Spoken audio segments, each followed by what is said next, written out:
Hello, everyone. Here are the solutions to the evens from Friday's assignment. But as on a separate PDF, I have all of the problems worked out, so you can view that as well.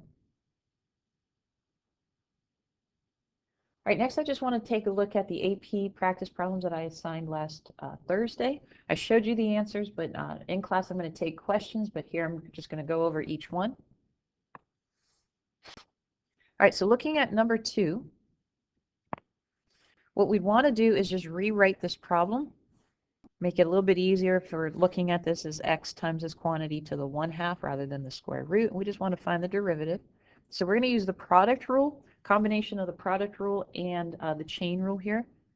So we'll start with f prime of x is equal, we want uv prime, so this is going to become x times 1/2 times the quantity 2x minus 3. 1/2 minus 1 is going to give us a negative 1/2 times the derivative of the inside stuff, which is 2, so that's uv prime, plus v, which is the quantity 2x minus 3 to the 1/2, times u prime, which is just 1.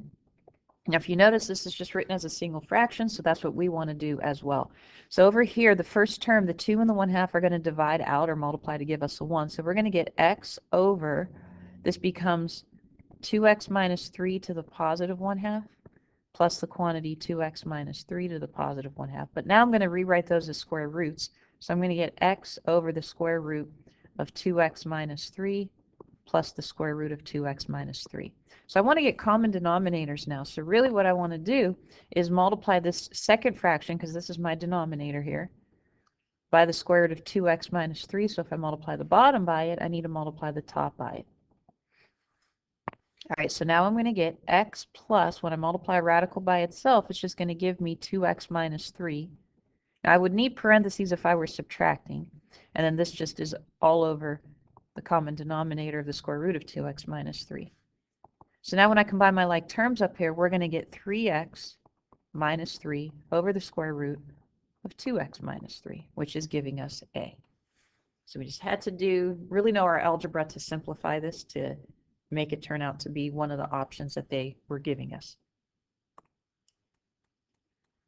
All right, hopefully number 4 wasn't too bad. Again, we can rewrite f of x, that last term here, so we're going to get negative x cubed plus x to the negative first. So now when we go to find f prime of x, we're going to get a negative 3x squared plus 1, and then we're going to bring this exponent down, so a minus 1 times x to the negative second.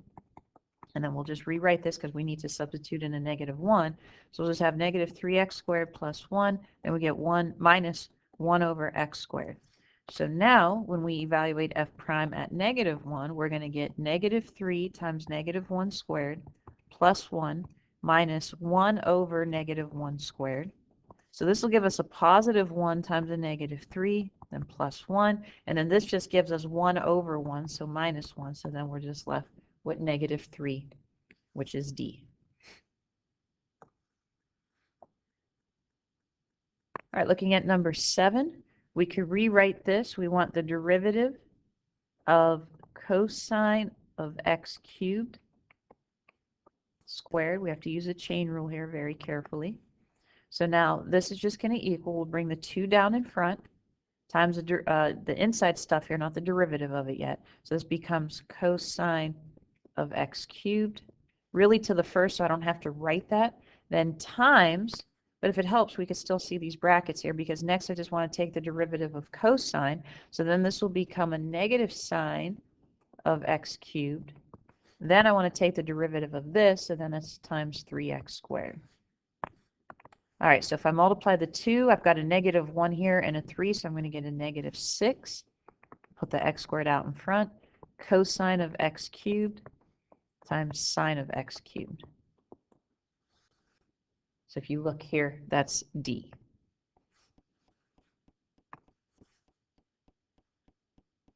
All right, for question 8, we're looking at this velocity time graph that tells us a bug begins to crawl up a vertical wire at time t equals 0. The velocity v of the bug at time t, that's where t is between 0 and 8 inclusive, is given by the function whose graph is shown above. At what value of t does the bug change direction? So here, Everywhere from 0 to 6, velocity is positive, and then from 6 to 8, velocity is negative. So when velocity changes signs, it has to cross where it's going to equal 0, so that happens at 6. But here we don't have to provide an explanation. We just need to know how to read the graph. It's not going to occur at 0 or 8 because that's just where we're starting and stopping the time. So at 6, that's where velocity is equal to 0, and the velocity changes signs. So the particle, or the bug here in this case, is changing direction. All right, looking at 10. An equation of the line tangent to the graph of y is equal to cosine of 2x at x equals pi over 4 is what? It turned out here, now notice how they have this written. The first two are in point slope form. The others, a little bit in that way. They're not really distributing the slope here, the value out in front. So we're looking at point slope form for this.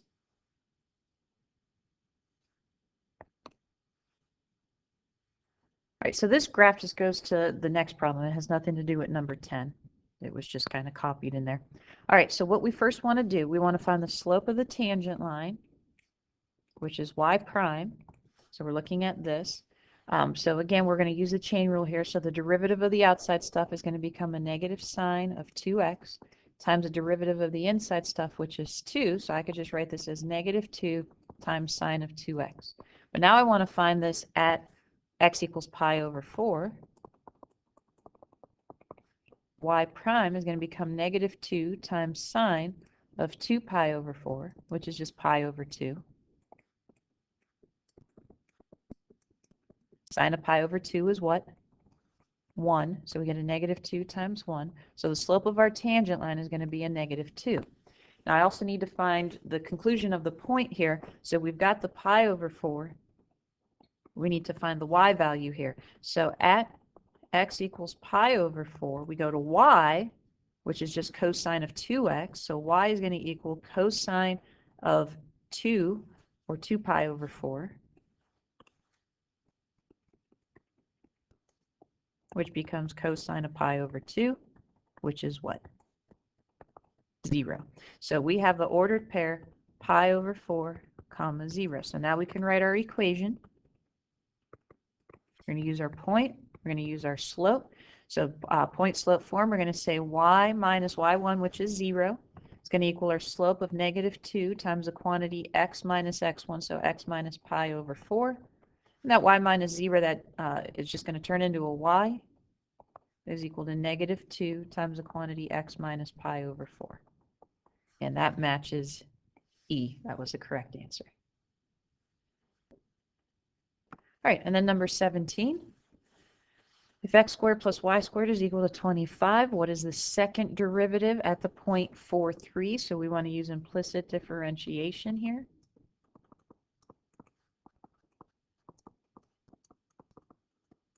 So we are going to have 2x plus 2y times y prime equals 0.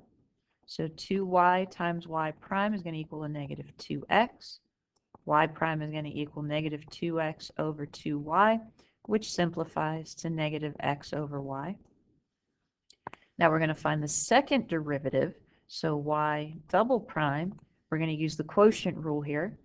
You don't have to. I think it's a little bit easier. So if we do low d high, we're going to get y times negative 1 minus high d low. So we're going to get a negative x times y prime all over y squared. So we have low d high minus high d low over low low. So we're going to get a negative y. We're going to get a plus x. Now the y prime I want to put back in as this. So negative x over y all over y squared. And now it's just a matter of simplifying. So we're going to get a negative y minus x squared over y squared. We want to simplify this complex fraction. So I'm going to multiply top and bottom by y. So we're going to get a negative y squared minus an x squared all over y cubed. Now remember, I mentioned in this case there's usually a little trick involved here to simplify this even further, but we don't need to do that because we're actually asked to find this at a specific point.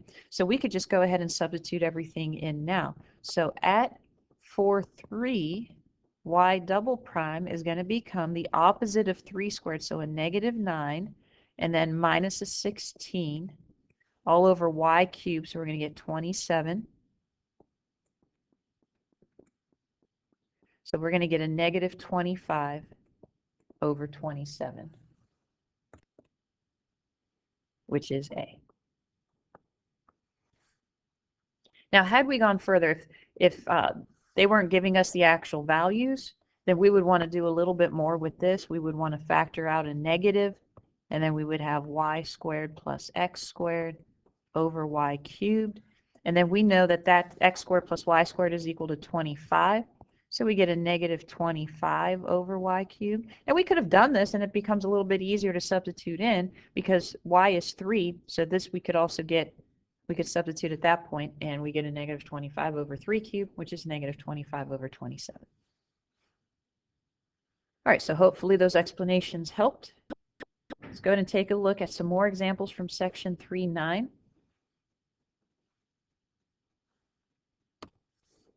All right, so for this equation here, y is equal to the sine of sine x. We're going to find both the first and the second derivative. So I want you guys to pause the video right now. Go ahead and determine what you think the first derivative is going to be.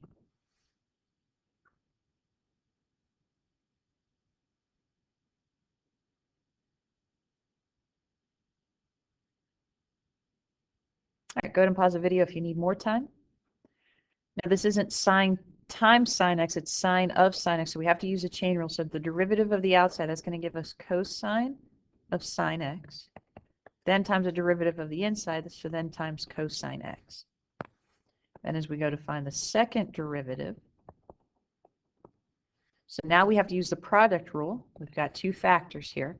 So we're going to have the derivative of the outside, which is going to become negative sine of sine x,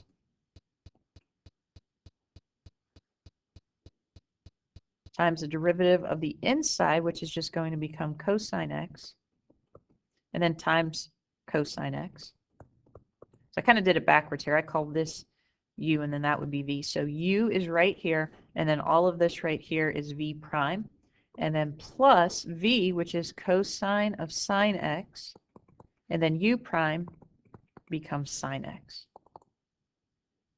So to kind of clean this up, we could put this negative with the cosine x times cosine x. So we could say negative cosine square x times sine of sine x. Just put that multiplication dot there. And then over here, there's no other way to really write it. We could put the sine x out in front, though. Sine x times cosine of sine x. Doesn't look pretty, but that is the correct second derivative for this. All right, this next example is like number 4 off of page 170. Sorry, 41 rather. Go ahead and copy this down. We're going to find the equation of the line tangent to the curve y equals a natural log of x that passes through the origin.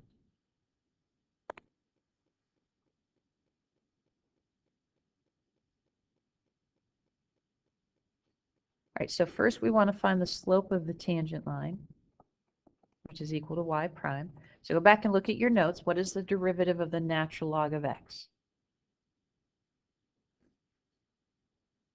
So hopefully you found it. If you recall, it's 1 over x times the derivative of x, which is just 1. So this is the slope of our tangent line.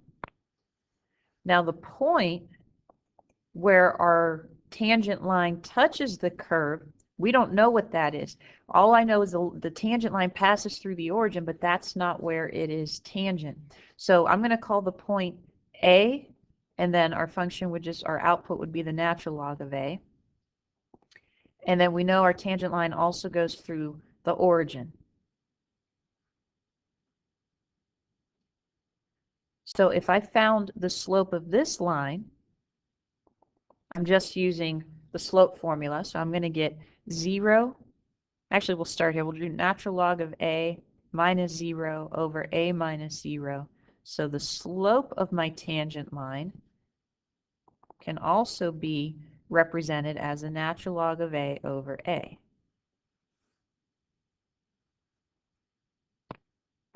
So since these are two representations of the slope of my tangent line, I can go ahead and set them equal to each other. So we're going to have 1 over x is going to equal the natural log of a over a. Well, since this is at the point a natural log of a, x is equal to a. So this becomes 1 over a, which is equal to the natural log of a over a. If I cross multiplied, what I'm really looking at here is, since my denominators are the same, the a sort of just divide out. So I get that the natural log of a is equal to 1. So what is the value of a? In this case, a is just representing a missing x value. Well, we know the natural log of what value is 1? E. So here we have a would equal e.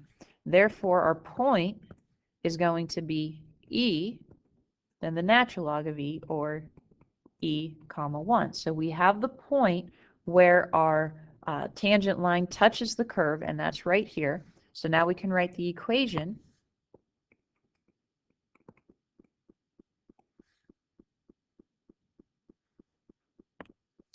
So if we go back to the slope of our tangent line, either version of this, the slope of our tangent line, I'm going to go back to the first one, is 1 over x, and in this case, it's 1 over e, and we have our point. So we could say y minus 1 is going to equal our slope, which is 1 over e times x minus e. So we're going to get y equals 1 over ex.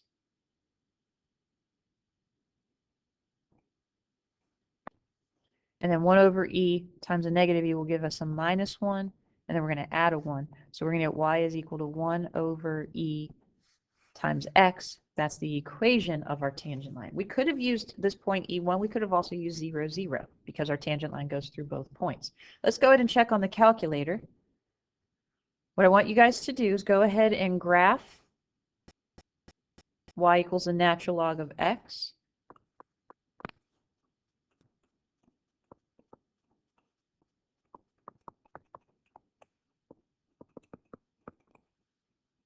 And then also graph y equals 1 over e times x. Make sure that x is not in the denominator.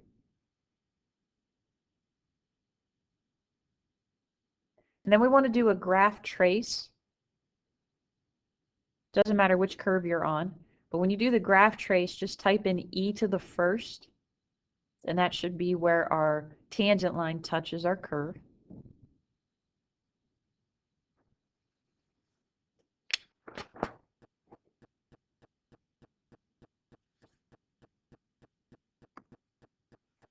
So hopefully this is what you're getting. The blue is our function y is equal to the natural log of x, and the red line is our tangent line. Notice it goes through the origin, and then here's the point e, comma 1. So a nice way to verify that. So if you had any questions or difficulties with number 41, now you can kind of go back, take another look at it, and then let me know if you have any questions. All right, so again, the test over section 3.7 to 3.9 is going to be on Friday. Here's some more problems to go through. Now the Inspire docs, I have a video of that if you don't already have it on your calculator. There's 2 documents for the derivative study cards. There's one that's mixed together, and then the other just says derivative study cards. Please go back and correct Friday's assignment. Like I said, another PDF has all the solutions with the work. Try number 41 again, but continue through 49 odd. And by hand, if y is equal to cosine of cosine x, please find y prime, y double prime, y prime at pi, and y double prime at pi. And then go ahead and do AP practice problem number 1 off of page 71. So what I'm also going to do today, I'll have an extra post. I'll have an extra review page that I just hand wrote it out to help you get ready for section 3.7 to 3.9. And also over the next couple days, we're still going to be doing some more problems, but then I'm going to give you some homework and review for the entire chapter 3 test. So as always, guys, take care. Let me know if you have any questions.